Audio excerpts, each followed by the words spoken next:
સરકારી ભરતીની પરીક્ષાની રાહ જોઈ રહેલા ઉમેદવારો માટે સૌથી પહેલા આજે આનંદના સમાચાર આપવા છે। ગૌણ સેવા પસંદગી મંડળના સચિવ હસમુખ પટેલે જાહેરાત કરી છે કે નવા વર્ષમાં એટલે કે વર્ષ 2024માં 5000 જગ્યાઓ માટે ભરતી બહાર પાડવામાં આવશે અને બધું સારું છે એવું પણ નથી। નવી ભરતીની જાહેરાત થવાની ચર્ચા વચ્ચે ભરતી પરીક્ષાના ગેરરીતિનું ભૂત ફરી એકવાર ધૂણ્યું છે। ફરી એકવાર વિદ્યાર્થી નેતા યુવરાજસિંહ સામે આવ્યા અને ફરી એકવાર નકલી ભરતીના આરોપ લગાવી ગયા। સરકારી ભરતીની પરીક્ષાની તૈયારી કરી રહેલા નવયુવાનો માટે આવનાર વર્ષ ખૂબ સારું રહેવાનું છે। નવા વર્ષની શરૂઆતમાં રાજ્ય સરકાર બમ્પર ભરતી કરવા જઈ રહ્યું છે। ગૌણ સેવા પસંદગી મંડળના સચિવ હસમુખ પટેલે માહિતી આપી છે કે નવા વર્ષની શરૂઆતમાં 5000 જેટલી જગ્યાઓ માટે જાહેરાત બહાર પાડવામાં આવશે। સરકારની સીધી સૂચનાઓ છે કે ભરતી સત્વરે થાય। 15 જાન્યુઆરી પહેલાં આની જાહેરાત થઈ જશે। કરીબન 5000 જેટલી જગ્યાઓ વર્ગ 3ની 5000 જેટલી જગ્યાઓ ભરવા માટેનું જાહેરાત આગામી 15 દિવસની અંદર ઉત્તરાયણ પહેલાં આપી દેવાનું અમારું તૈયારી કરી દીધી છે। એક અંદાજ મુજબ કયા કયા વિભાગોમાં ભરતી થવાની છે તેની જો વાત કરીએ તો જુનિયર ક્લાર્કમાં 2500, સિનિયર ક્લાર્ક 550, કલેક્ટર કચેરી clerk 600, office assistant 200, head clerk 150, આંકડા મદદનીશ 90 અને સંશોધન અધિકારીની 100 જગ્યાઓ પર ભરતી થશે। આ સાથે આગામી દિવસોમાં યોજાનારી ફોરેસ્ટ બીટગાર્ડની પરીક્ષા પણ ગૌણ સેવા પસંદગી મંડળ લેશે। આ પરીક્ષામાં પણ 4.18 લાખ ઉમેદવારો ભાગ લેશે। રાજ્યના 11 જિલ્લાના સેન્ટરો પર આ પરીક્ષાનું આયોજન કરાયું છે। બીટગાર્ડની પરીક્ષા ગુજરાત ગૌણ સેવા પસંદગી મંડળ લેવાનું છે અને આ માટે 8 ફેબ્રુઆરીએ તારીખ નક્કી કરવામાં આવી છે। 4,18,000 ઉમેદવારોની બીટગાર્ડની પરીક્ષા લેખિત પરીક્ષા MCQ પરીક્ષા છે અને 200 માર્કની આ પરીક્ષા રહેશે। કોમ્પ્યુટર બેઝ રિક્રુટમેન્ટ ટેસ્ટથી લેવાની છે અને 8 તારીખથી શરૂ થશે। રોજના લગભગ 50,000 ઉમેદવારોની પરીક્ષા લેવાનું આયોજન છે। તેથી કરીબ 7 દિવસ સુધી આ પરીક્ષા ગુજરાત રાજ્યના જુદા જુદા લગભગ 10 જિલ્લાઓના પરીક્ષા સેન્ટરો પર લેવામાં આવશે। જોકે ગુજરાતમાં ટૂંક સમયમાં બમ્પર ભરતી થશે તેની જાણ લોકોને પહેલા જ થઈ ગઈ હતી, કારણ કે 25 ડિસેમ્બરના રોજ યોજાયેલા સુશાસન દિવસના કાર્યક્રમમાં રાજ્યના મુખ્ય સચિવ રાજકુમારે ઘટસ્ફોટ કર્યો હતો કે રાજ્યમાં સરકારી કર્મચારીઓની 40થી 60% જેટલી ઘટ છે અને તેને નિવારવા નવી પરીક્ષાથી ટૂંક સમયમાં જંગી ભરતી કરાશે। આપણા વિભાગોમાં આપણી કચેરીઓમાં કેટલીક જગ્યાએ 40થી 60% જેટલી સ્ટાફની ખોટ છે। પરિણામ સ્વરૂપે આજે વહીવટમાં આપણે ટેકનોલોજીનો ઉપયોગ કરીને આ ખોટ પૂરી કરવાની આપણે ખૂબ કોશિશ કરી। તેમ છતાં ગુણવત્તા જાળવવા માટે જે સર્વિસ આપણે આપીએ છીએ તે ગુણવત્તાસભર છે કે કેમ એ કઈ રીતે આપણે એસ્ટેબ્લિશ કરીએ, તો એને માટે પણ આપણને માનવબળની જરૂરિયાત છે। પરંતુ ગુજરાતમાં ભરતીની ચર્ચા થાય અને કૌભાંડ ગેરરીતિનું ભૂત ન ધૂણે તેવું ન બને। આજે એક બાજુ જ્યાં ઉમેદવારો માટે સારા સમાચાર આવ્યા ત્યાં બીજી બાજુ ફરી ગેરરીતિ અને કૌભાંડના આક્ષેપો થયા। વિદ્યાર્થી નેતા યુવરાજસિંહે આજે ફરી સરકારી ભરતીમાં 2 ઉમેદવારોના નામ સાથે આરોપ લગાવ્યો કે તેમના દ્વારા રૂપિયા લઈ નોકરી આપવામાં આવી રહી છે। કોમ્પિટિટિવ એક્ઝામો છે એટલે કે સ્પર્ધાત્મક પરીક્ષાઓ છે, એ સ્પર્ધાત્મક પરીક્ષામાં ક્યાંક ને ક્યાંક નેક્સસ ચાલી રહ્યા છે। બનાસકાંઠાના દિયોદર ખાતેથી અમારી પાસે જે માહિતી બહાર આવી કે જે 2 વ્યક્તિઓ છે, કથિત રીતે જોવા જઈએ તો કે ભાઈ કેતન શાહ અને જે રણજીત ઓડ છે, એ બંને વ્યક્તિઓ જે ઉચ્ચ ભારતીય જનતા પાર્ટીના હોદ્દેદારો છે એમના નામે ચરી ખાતા હોય એવું ન લાગી રહ્યું હતું। એટલે એમના નામે એને 5 લાખ 10 લાખ વિદ્યાર્થીઓ પાસેથી પૈસા લઈ અને નોકરી આપવાનું સપનું એમને દેખાડ્યું હતું। એટલે આ પ્રકારની માહિતી જ્યારે અમારી સમક્ષ આવી તો અલગ અલગ ભરતી કૌભાંડો અમારી સામે આવ્યા। યુવરાજસિંહનો આરોપ છે કે કેતન શાહ અને રણજીત ઓડ રૂપિયા લઈને નોકરી અપાવી રહ્યા છે, જેમણે જૂનાગઢમાં એક મહિલા ASIની ગેરરીતિ કરીને ભરતી કરાવી તેમજ સબ ઓડિટરમાં પણ એક ઉમેદવારને નોકરી અપાવ્યાની માહિતી છે। આરોપીઓએ 14 લોકો પાસે નોકરી અપાવવાની લાલચે છેતરપિંડી પણ આચરી છે। પોલીસે પણ ફરિયાદ નોંધી છે, ત્યારે મામલામાં સત્ય શું બહાર આવે છે તે પોલીસ તપાસ બાદ માલુમ પડશે। પરંતુ રાજ્યના લાખો ઉમેદવારો જેની લાંબા સમયથી રાહ જોઈ રહ્યા હતા તે સમય હવે આવી ગયો છે। ટૂંક સમયમાં બમ્પર ભરતી થશે। ઉમેદવારો પણ આતુરતાથી ભરતી પરીક્ષાની રાહ જોઈ રહ્યા છે। આ સાથે ઉમેદવારો આશા સેવી રહ્યા છે કે નવી પરીક્ષા પદ્ધતિથી યોજાનારી આ ભરતી પરીક્ષામાં ફરી ગેરરીતિ માથાનો દુખાવો ન બને। બ્યુરો રિપોર્ટ, સંદેશ ન્યૂઝ। ભૂમાફિયાઓનો તરખાટ રાજ્યમાં એટલો વધ્યો છે કે ઠેર ઠેર ધરતી ચીડીને ખાડા ખોદી નાખ્યા છે. અને જ્યારે તવાઈ બોલાવવામાં આવી તંત્ર દ્વારા, સરકાર દ્વારા, તો આ ભૂમાફિયાઓ અથવા તો કહો કે ખનન માફિયાઓ, એમનું એક નવું સ્વરૂપ સામે આવ્યું, એવું કરુણાનું સ્વરૂપ કે જેની અંદર નકરો સ્વાર્થ છુપાયેલો હતો. નાના માણસોને આગળ કરી અને પોતે બિચારા બનવાનો એક ઢોંગ રચ્યો, જેમાં રાજકીય શરણ મળતું પણ દેખાયું. કુદરતી સંપત્તિ લૂંટનારા સામે તંત્રની કાર્યવાહી અટકાવવા માટે માફિયાઓના હવાત્યા. નાના વેપારીઓને આગળ કરી લીધો રાજકીય આશરો. ગુજરાતની ધરતીને ચીરનારા ખનિજ માફિયાઓએ રીતસરનો હાહાકાર મચાવ્યો છે. આ હાહાકાર કેવો છે તે જોવો હોય તો તમે સુરેન્દ્રનગરમાં જાઓ, જ્યાં જગ્યા જગ્યા પર તમને મોટા મોટા ખાડા ખોદેલા દેખાશે. આ દ્રશ્ય તેની સાબિતી છે. ટેન્કર અંદર ઉતારી અને માફિયાઓએ એટલું ખનન કર્યું છે કે વાત ન પૂછો. 200 ફૂટ ઊંડા ખાડા કરી 150 ફૂટની સુરંગ બનાવી ખનીજની ચોરી નહીં પણ લૂંટ ચલાવવામાં આવે છે. જો તમને આ ખાડા પણ ન દેખાતા હોય તો નદીના પટને જુઓ, જ્યાં નદીના પટને ખોદી ખોદી ખનન માફિયાઓએ નદીના વહેણ બદલી નાખ્યા છે. સૌરાષ્ટ્ર હોય કે ઉત્તર ગુજરાત કે પૂર્વનો પટ્ટો, માફિયાઓએ કોઈ જગ્યા બાકી નથી રાખી. પરંતુ આજની તારીખ જેની સૌથી બદતર હાલત હોય તો તે છે સુરેન્દ્રનગર. સુરેન્દ્રનગરને સૌરાષ્ટ્રનું પ્રવેશ દ્વાર ગણવામાં આવે છે, પરંતુ માફિયાઓએ તેની દશા અને દિશા બદલી નાખી. પણ સુરેન્દ્રનગરમાં આટલું ખનન કેમ? તેનો જવાબ છે સુરેન્દ્રનગરના ધરતીના પેટાળમાંથી નીકળતો કાર્બોસેલ, જે ઘણો ઉપયોગી છે અને એટલા માટે જ માફિયાઓએ સુરેન્દ્રનગરના ખનીજની લૂંટ ચલાવી છે.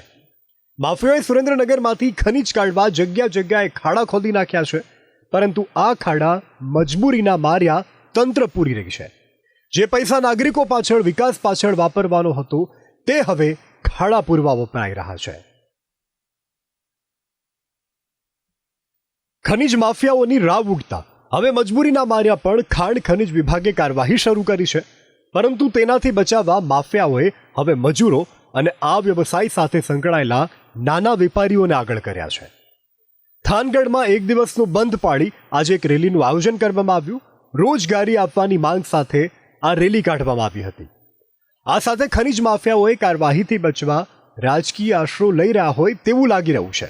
ચોટીલાના ધારાસભ્ય શામજી ચૌહાણે તો ગેરકાયદે ખનન પાછળ અધિકારીઓની સંડોવણીના આરોપ કર્યા, તો પૂર્વ ધારાસભ્ય ઋત્વિક મકવાણા બધા લીઝ લેનારા ખનીજ માફિયા નથી તેવું કહી રહ્યા છે. નહીં, તંત્ર એમ કહે છે કે 1400 ખાડા છે, તો નીરવભાઈ બારોટ લગભગ છેલ્લા સુરેન્દ્રનગર જિલ્લામાં ખાણ ખનિજ વિભાગમાં 1 વર્ષથી પોતે છે. તો 1400 ખાડા કઈ રીતે થયા એની જવાબદારી શું? એ નીરવભાઈની જવાબદારી છે કે આ ખાડા ન થાય અને ખનિજ ચોરી ન થાય. એના માટે નીરવભાઈ અને એમના નીચેના જે કર્મચારીઓ છે અને ઉપર કલેક્ટર છે, એ વિભાગના ખાણ ખનિજ વિભાગના કર્મચારીઓ એમને પોતાના વિસ્તારમાં આ પ્રકારની આટલી ચોરી થઈ હોય તો પોતાના તરફ શંકા જાય એ પ્રકારની કામગીરી દેખાય છે. તો કામગીરીને સ્પષ્ટ ખનિજ ચોરો જે કાર્બોસેલને ખનિજ સાથે સંકળાયેલા છે એ લોકો માટે કાર્યવાહી થાય એની સામે કોઈને કશો વાંધો હોય નહીં. પરંતુ એની અંદર કેટલાક નાના માણસો પણ વિના વાંકે દંડાઈ રહ્યા છે. તો એ લોકોને થોડી રાહત આપવી જોઈએ, થોડો સમય આપવો જોઈએ. દરેક માટે આપણે ખનિજ માફિયા એવો શબ્દ વાપરીએ એ મારી દ્રષ્ટિએ વ્યાજબી એટલા માટે નથી કે એ રીતે જોવા જઈએ તો સરકાર પોતે પણ ખનિજનું કામ ઘણી જગ્યાએ કરી રહી છે. સરકારે ખરેખર સમયસર જે પગલાઓ લેવા જોઈતા હતા એ સમયસર નથી લીધા.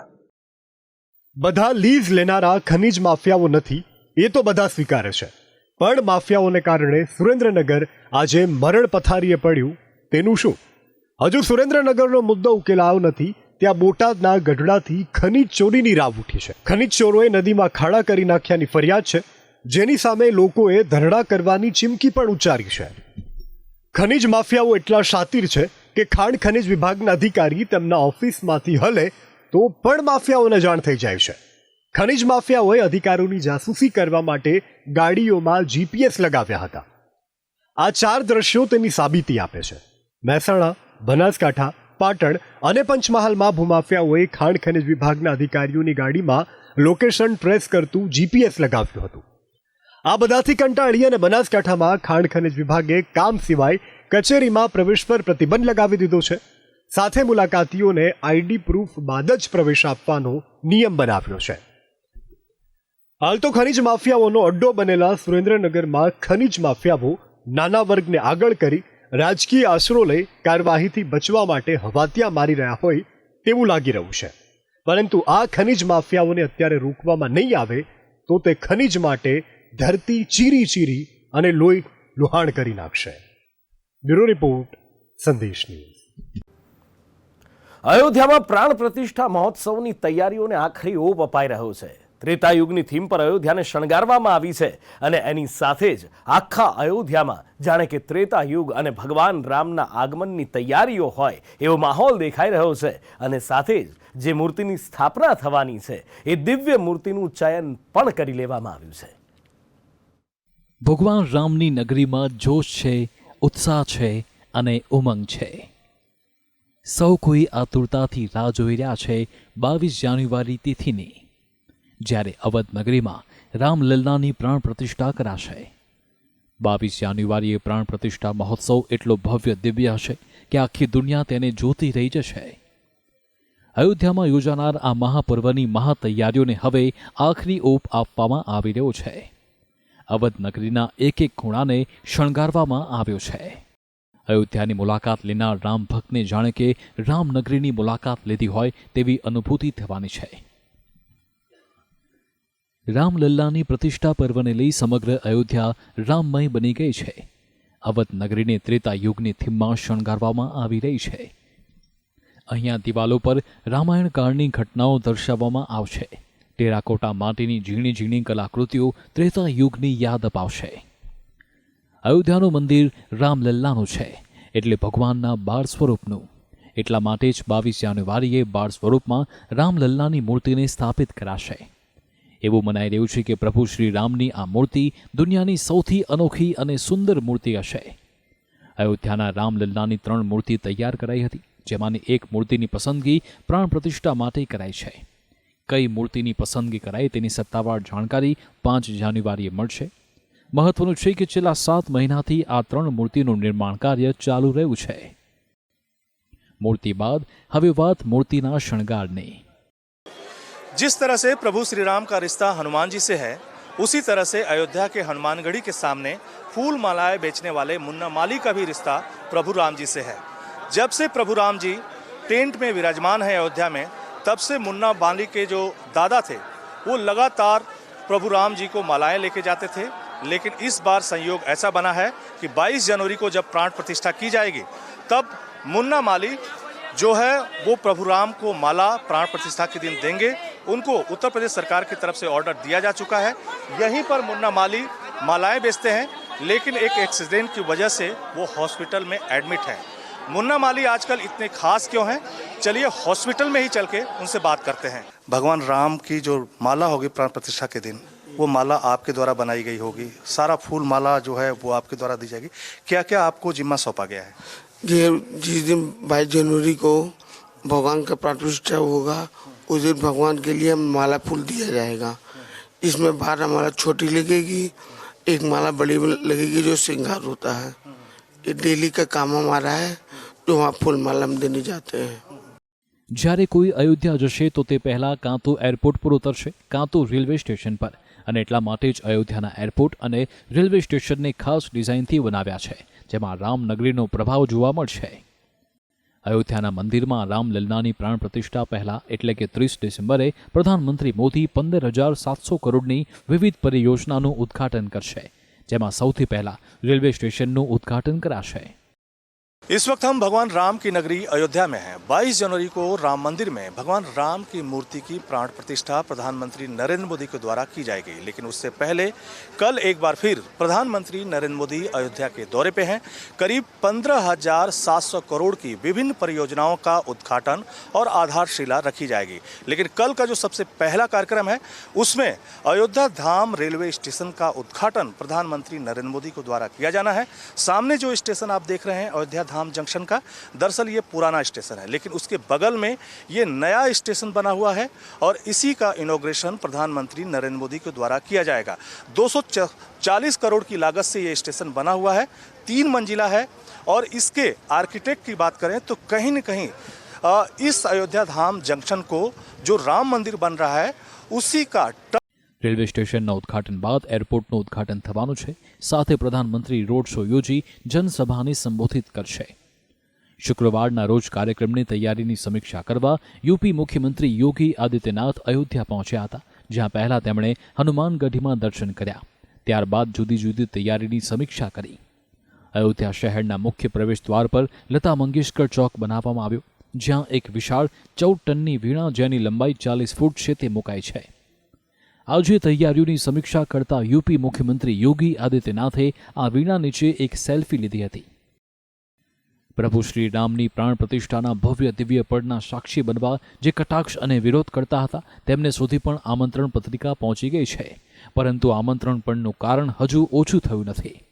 પહેલા મંદિરની તારીખને લઈ રાજકારણ થયું તો હવે આમંત્રણ પર રાજકારણ ચાલુ છે, પરંતુ રામ મંદિર પર થતું રાજકારણ તેની જગ્યાએ છે અને આસ્થા તેની જગ્યાએ. પ્રભુ શ્રી રામ પરની લોકોની આસ્થા રાજકીય કિચકિચ પર ભારે છે. બ્યુરો રિપોર્ટ, સંદેશ ન્યૂઝ.